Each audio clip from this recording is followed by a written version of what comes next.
అందరూ కూడా తనలో ప్రేమగల మా తండ్రి, మా గొప్ప దేవ, మా స్థుతులకు పాత్రుడా యేసయ్య, ఈ ఘనమైన శ్రేష్టమైన ఉన్నతమైన నామమునకై వందనాలు, కృతజ్ఞత స్థుతులు స్తోత్రం. ఈ కృపాసనకు చేరుస్తున్నాం తండ్రి.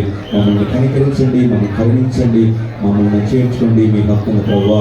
నా ఎందుకు రాజశేఖర్ సార్ గారి యొక్క వర్ధంతి సందర్భంగా ఆయన తండ్రి నీతిమంతులను జ్ఞాపకం చేసుకునడం ఆశీర్వాదకరమని నీ వాక్య లేఖనాన్ని బట్టి నీకు స్తోత్రాలు చేయండి. మీకు నీతిమంతుల సంతానము ఆయన భూమి మీద బలవంతులై ఉంటారు.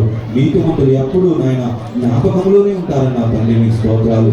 నీతిమంతులు తన తండ్రి రాజ్యంలో సూర్యుని పోలి ఉంటారని, నీతిమంతులు తన తండ్రి రాజ్యంలో డాక్టర్ వైఎస్ రాజశేఖర సార్ గారు ఒక నక్షత్రము వలె ప్రభా తండ్రి ప్రకాశిస్తున్నట్టుగా మేము నాయన తండ్రి నిన్ను స్తుతిస్తున్నాం తండ్రి. ఈ సమయం